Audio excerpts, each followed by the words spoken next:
is going to be my home birth prep video. This is not like nesting. This is a lot of talking. It's basically just me talking about products that I use and things that I do to get prepared, like my body, my mind, my spirit, for birth. So this is quick disclaimer for all the parents. This is about birth.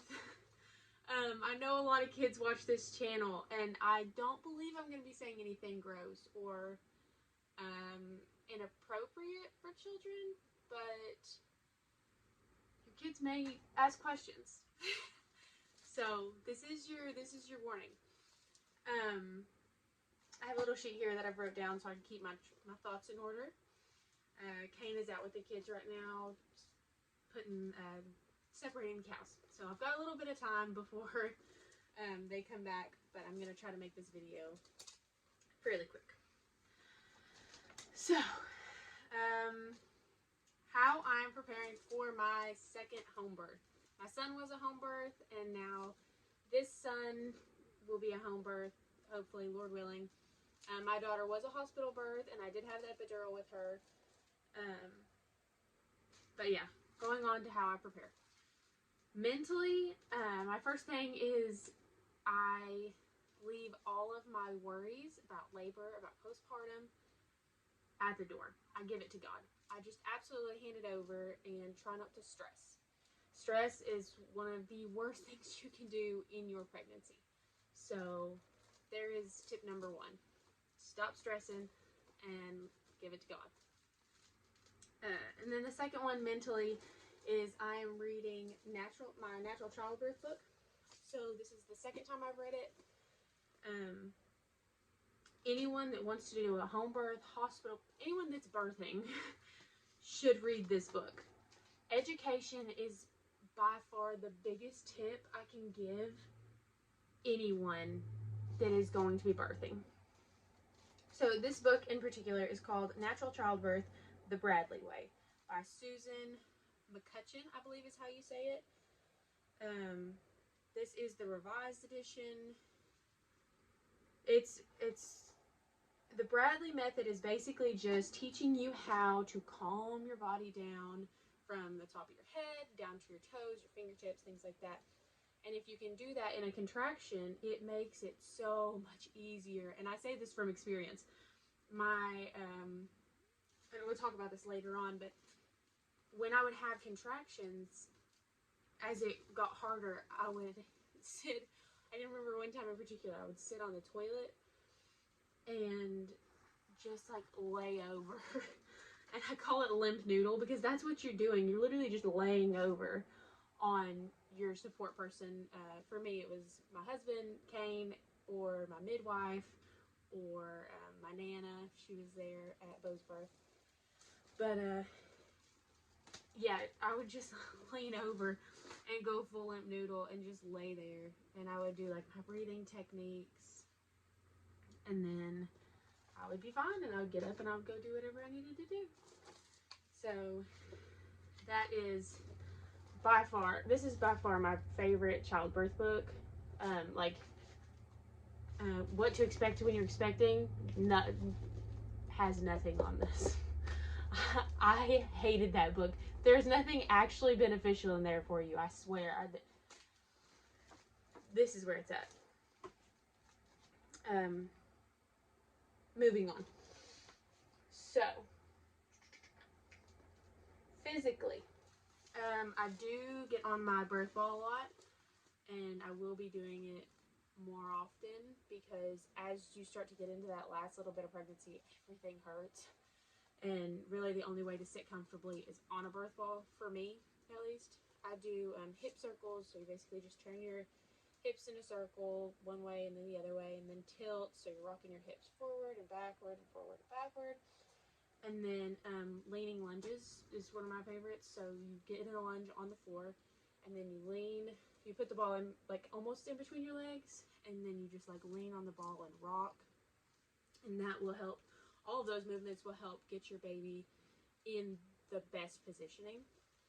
Another thing that I do is the spinning baby stretches. So I'm not really sure. The mile circuit, yeah. If you look up the mile circuit, all of those stretches are there. I did those probably a week or two before I went into labor with my son, and it turned him from being, he was transverse, I believe. Yeah, he was transverse, and it flipped him into a head down position, and then I went into labor shortly after having COVID. So that was interesting. Chiropractic care.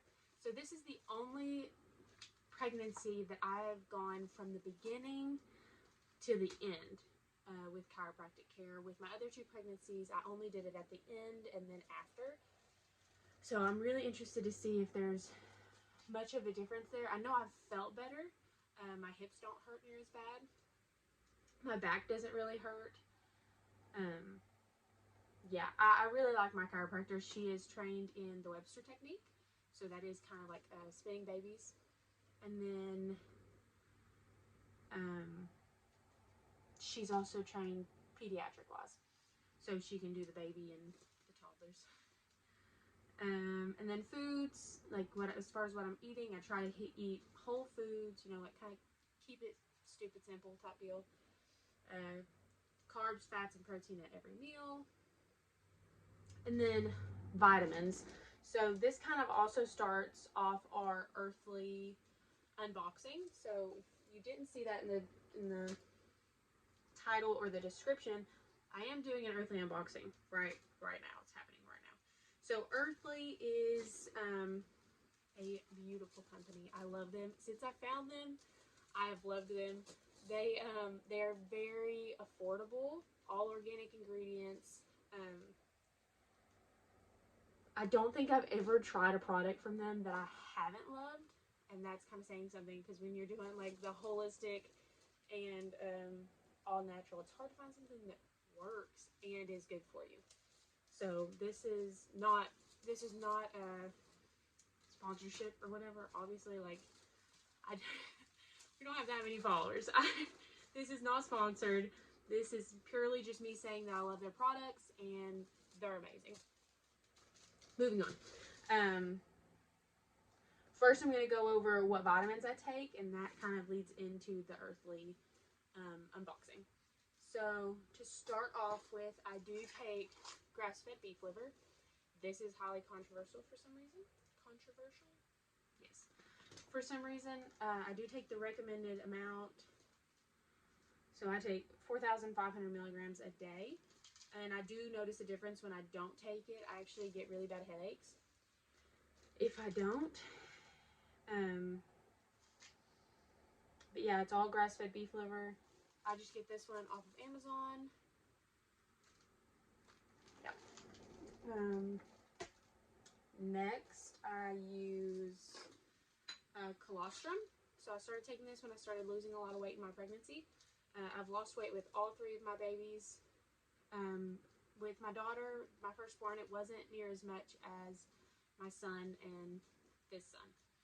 So I did start taking colostrum to kind of get some extra nutrients in. Hopefully I could like hold some of them, you know, and they have worked so far. I really like the colostrum.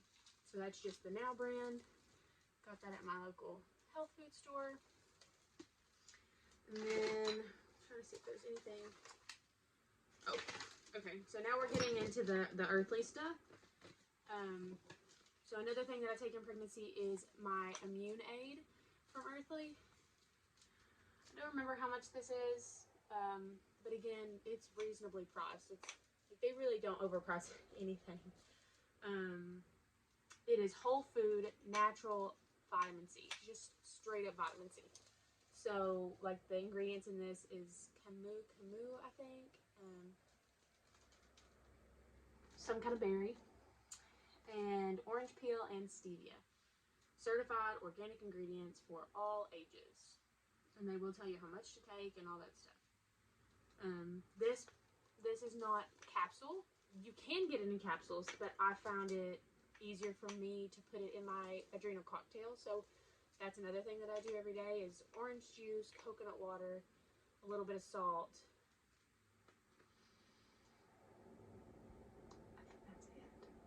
cod liver oil, and vitamin C. And then that also leads us into my cod liver oil. So all of my family takes this. Their cod liver oil is really good and very decently pressed. I'm going to put that back in here because it's actually, I've let it sit over or something. Another thing that I take is the Nourish Her Naturally. So it's kind of like a multivitamin for women. Pregnant, breastfeeding, you know, whatever. It's got dandelion leaf, red raspberry leaf, catnip, spearmint leaf, nettle leaf, alfalfa leaf, vegetable glycerin, and filtered water. So that is another thing. And this is in their pregnancy bundle. If you look at their pregnancy bundle, they probably got like all of these things under it. Let's see, what else did I take? Oh, their magnesium lotion. So when I'm pregnant and breastfeeding, I tend to drop in magnesium a lot. And it causes me to have leg cramps and nausea, and I get really nauseous. And heartburn can sometimes, it can be because of magnesium deficiency.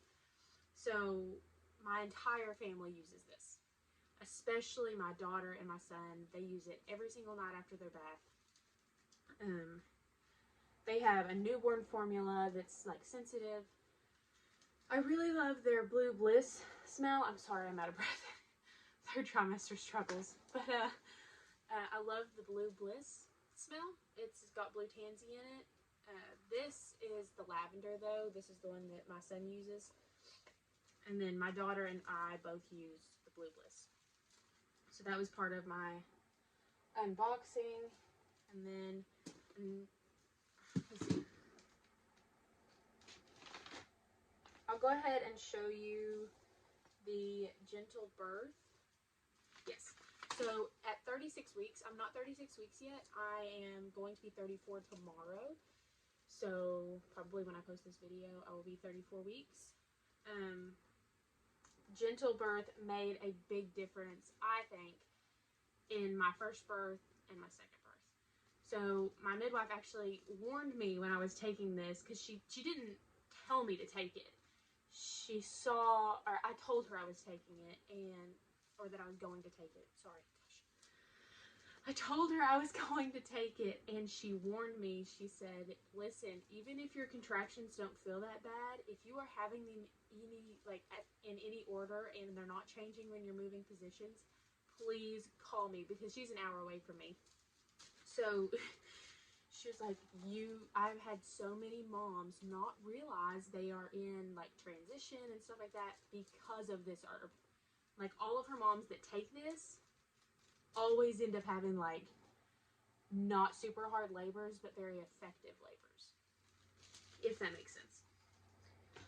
So the Gentle Birth I will start taking soon. And when I start taking the Gentle Birth, I will stop taking the Nourish Her Naturally, because you're not supposed to take red raspberry leaf tea with it, because it gives you too much, I guess.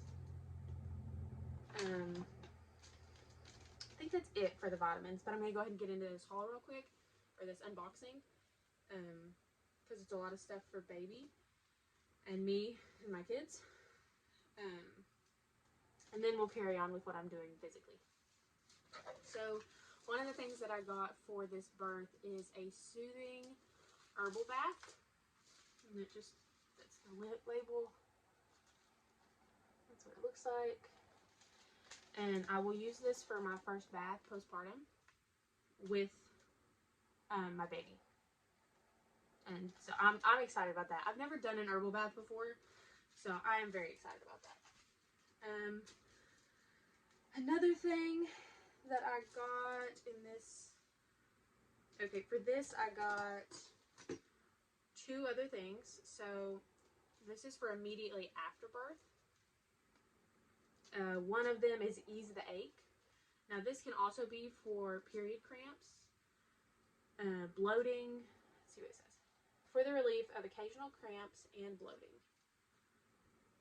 Yeah. As well as mood swings.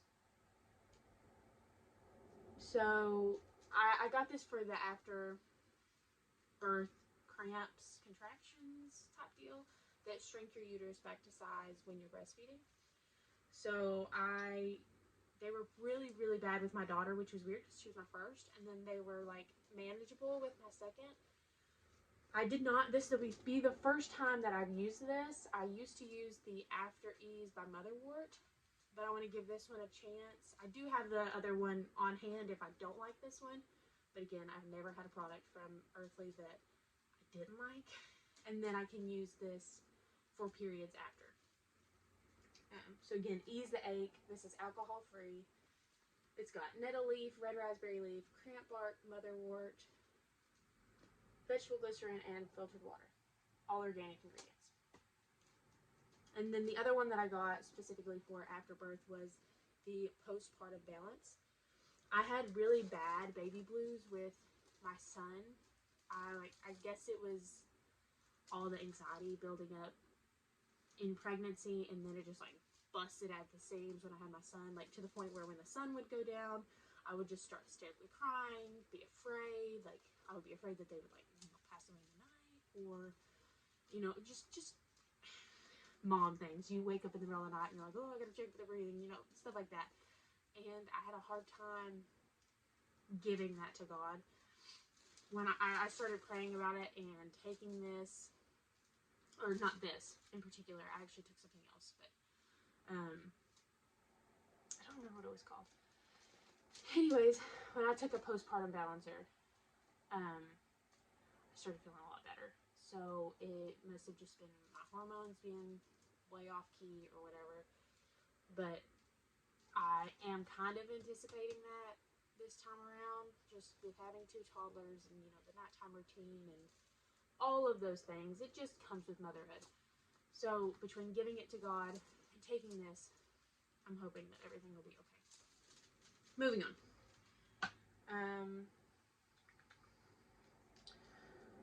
What is this? Oh, gut health oil. I'm also taking this right now. It is for, obviously, gut health. It says to improve gut health, reduce yeast overgrowth, kill parasites, also for oil pulling and for oil health. I also use their toothpaste, so it's awesome. This has coconut oil, pumpkin seed oil, cloves, and calendula. My son and my daughter, and sometimes Kane takes it, but he forgets to take vitamins, so, you know, we'll do what we can. Moving on, the next one that goes kind of with the gut health is the Candida Cleanse. I do believe that's how you say that. If I'm wrong, I'm sorry. To relieve the symptoms of candida overgrowth and gut dibosis. I don't know. At first, I bought this for thrush because all of my babies get thrush, and my son had it the worst. He actually ended up having, it went from thrush to a diaper rash, and which was thrush on his bottom. And I didn't understand like how to get rid of it, so I started using their No More Yeast salve, and I took a couple of things myself, and there were a lot of things I ended up doing, but this is what I want to use this time around. Now, you cannot use this on your baby. You cannot give this to your babies. It's 2 years and up. My daughter could take it. My son cannot take it, but I can take it. Breastfeeding. Now, you're supposed to take that as you will because it says to use precaution. So, like, just be careful. Yeah, caution while breastfeeding. It says it right on the back. But I would rather do this than, what do you use for, is it antibiotics for yeast? For thrush? Like nystatin, I think is what they made me give my daughter. I'd rather try and use this first through me and get it to him breastfeeding wise. So again, that's why I got that. The infant tummy relief. This stuff, lifesaver. It's like gripe water, but it's all organic and it doesn't take a whole lot. My kids now use it when they have a stomach ache. So this stuff has saved us a time or two. for upset tummies and gas. It's got ginger root, fennel seed, catnip, vegetable glycerin, and filtered water. This worked way better than the Mother's Bliss ever did. And Mother's Bliss, I'm pretty sure it has all of this stuff in it. Yeah. So 0 to 12 months. I think you wait for the first 2 weeks. No, you can give it to them. Hold on. I think you can give it to them right out the gate. Right out the gate. 2 to 5 drops for 0 to 12 months. 1 to 5 years, 5 to 10 drops. 6 to 12 years, 10 to 20. Adults 13 and up, 20 drops. Or 1 full dropper. I love this stuff. They also have a mommy tummy relief, which I think is for pregnancy. Wish I would have known. I also got the vaccine detox, so it's pretty much just a heavy metal detox. Repairs gut damage, supports immunity, and promotes detox. I got this for my daughter because I think she has some toxicity problems. I think she just holds on to toxins a lot. Again, this is a 2 years and up, I believe. And women sensitive to mint should avoid. Yeah. But like there's going to be some things that are stronger than others, and you need to just pay attention, ask your doctor, type things like that. Yes. This is another thing that we use. It's called Teeth Tamer. It is a teething tincture, and I love this. Reduces inflammation, reduces fever, all that stuff. It's the best. For teething babies and toothaches. Catnip, whole cloves, vegetable glycerin, and filtered water. Again, all organic ingredients. My daughter and my son ask for this whenever their teeth hurt. So that tells you something. Another thing I've got in here is our leave-in conditioner. I don't use it personally because my hair is really oily. But, I'm sorry. I do use this on my daughter. You can use it as a detangler for children, and she loves it. So does my son, but he mostly just plays with it. So that is what this looks like. They have 2 versions, an oily and a thick, or fine and thick, I guess. Their soothing skin balm. I couldn't find my new jar, of course, so this is my older one. And my kids tend to get eczema pretty bad, like with dietary issues, and when it gets cold outside, they tend to get eczema. This is the fastest thing that works, and I'll use it, we use it now. We use it once a day now to, like, for literally anything. Bug bites to chapped skin to eczema.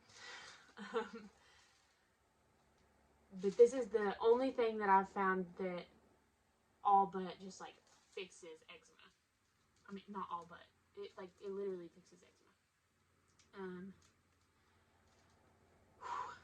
It's got mango butter, apricot, oil, glycerin, calendula wax, and calendula flowers. This stuff is awesome. Then I do use their deodorant, so does my husband. This is the Blue Bliss. I love this smell. I don't know if I said this, but it's got blue tansy in it. Yes. Cucumber seed oil, mango butter, magnesium chloride flakes. So this is a magnesium deodorant. And an arrowroot powder, calendula wax, Blue Bliss essential oil blend, which contains lavender, blue tansy, and sandalwood. Yeah. That is what that looks like. And I do also use their vanilla bean one. I do like that one too.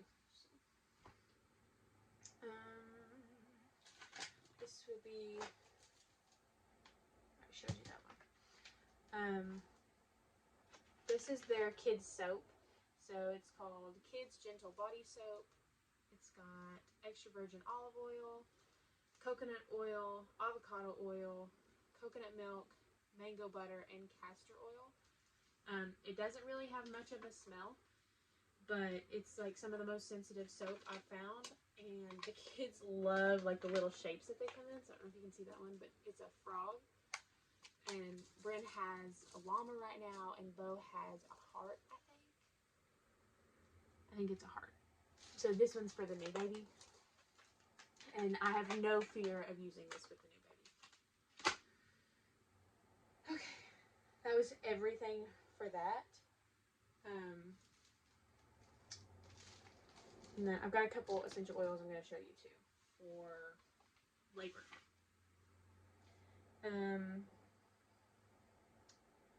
I told you physically what I do.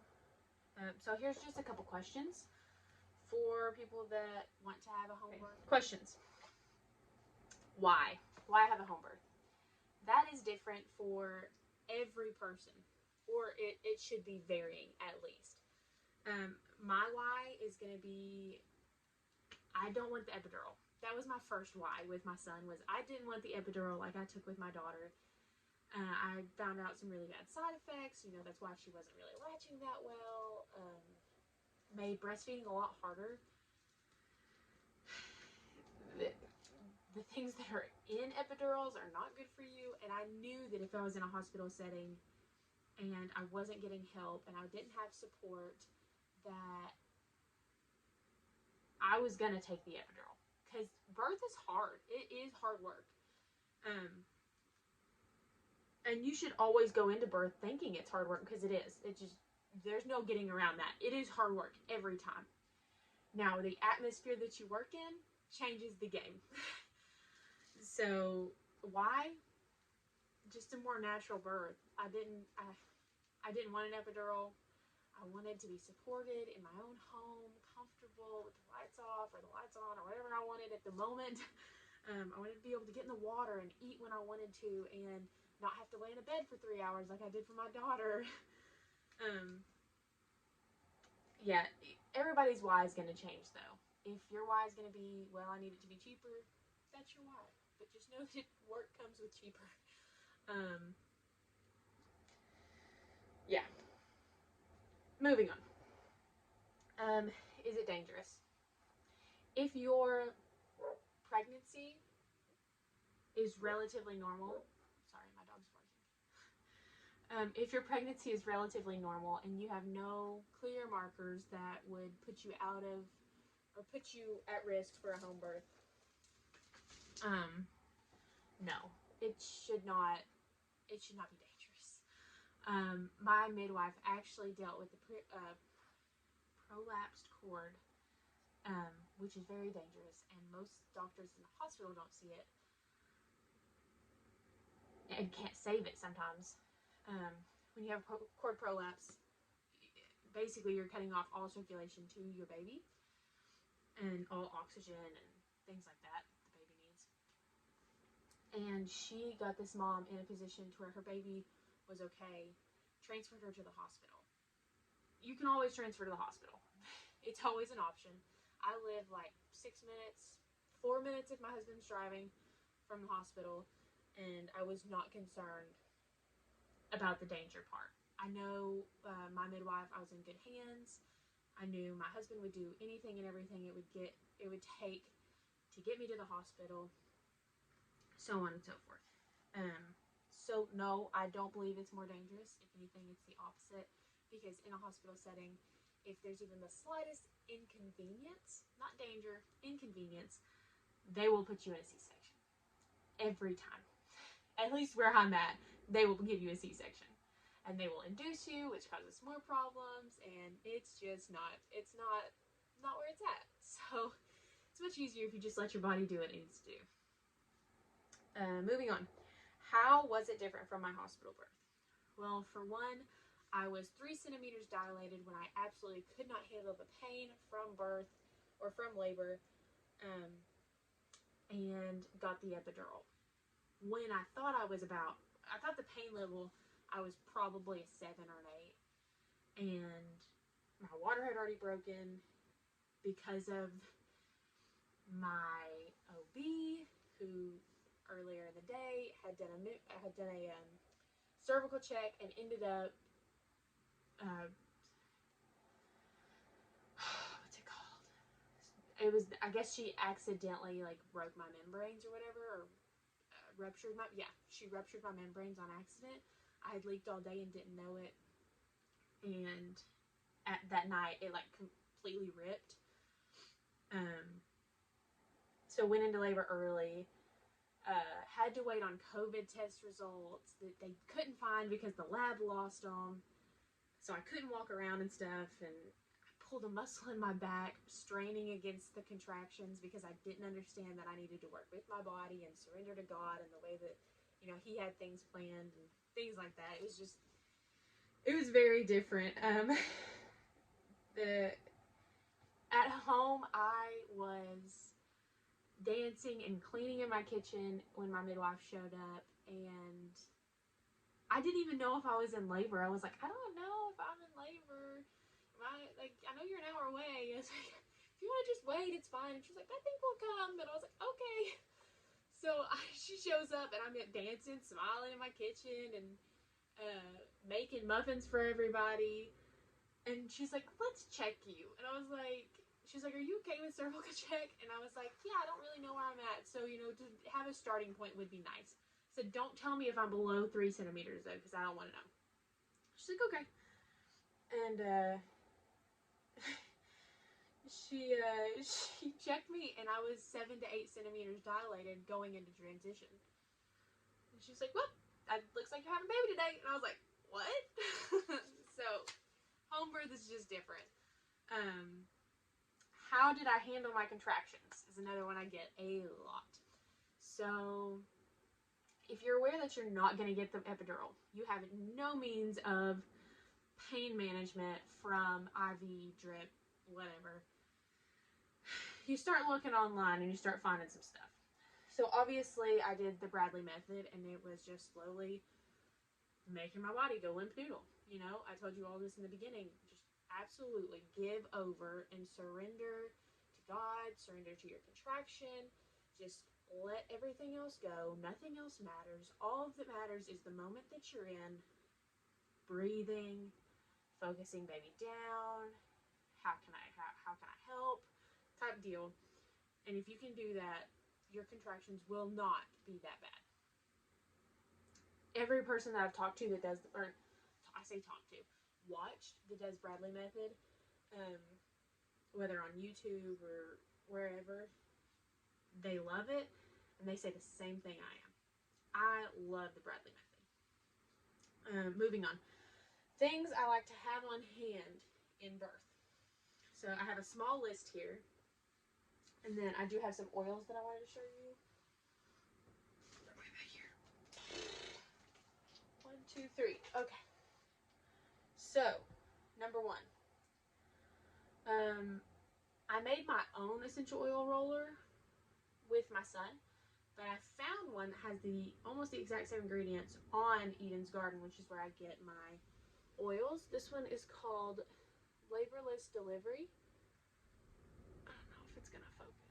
Anyways, it's got clary sage, peppermint, tangerine, bergamot, cedarwood, lavender, rose, chamomile, magnolia, and fractionated coconut oil. I'm excited to use this and see how it goes. I think it'll be great. It really helped bring on contractions when I made my own last time, so there's that. If that's just not enough, I do have clary sage that is supposed to bring on contractions and make them work really well for you. So there's that. I always, as soon as I know I'm in labor, I start all of my diffusers with one of my favorite oils, and from them, the blend that I really like is called Anxiety Ease, and then there's another one called Purify. So I love both of those. I think their like main ingredient is lemongrass, of course, because I love lemongrass. But just like a feel-good smell that just makes you want to just like melt is what I usually start in my diffuser. And then this one is called frankincense, and I put this on the baby after birth, down the spinal cord. My midwife recommended we do it after I had my son. I don't remember what it's for. Sadly, I need to look it up and tell you guys, like maybe in my next video or something, or I'll put it in the description box maybe. But she did recommend putting this on the spine. I'm sure there's some health reason for it. A couple other things I like to have are a warm washcloth or warm washcloths in a crock pot. So you can put that on your back if you're feeling tight in your back. You know, down below if you're about to push and you want to kind of loosen things up down there. Chapstick, snacks, a drink, ponytail holder. Okay, so as far as like snacks and drinks go, I usually do like a charcuterie board. I know I did a charcuterie board with my son. Muffins, just something to kind of pick you up. I had some applesauce, some cheese, things like that. Drinks, I do an adrenal cocktail right at the start of labor. Body armor I really like to have. I do the sugar-free, or like, not sugar-free, no added sugar body armor. Ponytail holders, pillows, because likelihood if you have a good midwife, she's going to put you in a million different positions if you're starting to get either stalled in labor or uncomfortable in labor. So there's that. Lots of pillows, even just to prop up on, or your husband to prop up on. A puke bucket or a trash can, because I puke every time I am in labor. Transition hits, I start shaking, and I puke every time. So I'm anticipating that one. Layers. So a robe or a jacket or a sweatshirt or something like that. I like to wear a dress or a gown, I guess, for labor. I found actually a really nice nursing gown that I will be wearing this time around. And sometimes I get cold and then I'll get really hot, so I like to have layers that I can just pull on and off. I do set up a playlist and a speaker, and then I'll have my birth ball and my massage gun for counter pressure. Because believe it or not, your husband will get tired. If you were birthing with your husband, he will get tired and he will not want to sit there pressing on your back while you have contractions. Kane's been really good about that, but he was exhausted last time. So yeah, that's what I like to have in birth. In my next video, I'm planning on doing a full nesting video that will have like my bedside nursery set up, postpartum essentials, things like that. I will also be having my birth kit. I'll show you what's in my birth kit in that video because it's not here yet. I had a water birth with my son, so we may do that this time. I may birth on the bed. I'm not for sure. I usually just roll with the flow, what I'm feeling in the moment. And that's how I recommend everybody do it. Because your mind will change a million times. But I'm really glad I got to get this video out for you all. If you have any questions for the next video that I can go, tell you in the next video, leave those in the comment box. If you like this video, please hit the like button and subscribe. I hope to do a lot more videos like this very soon. And a bread video hopefully coming your way with very simple bread recipes. But yeah, thank you guys for joining me, and I hope to see you soon.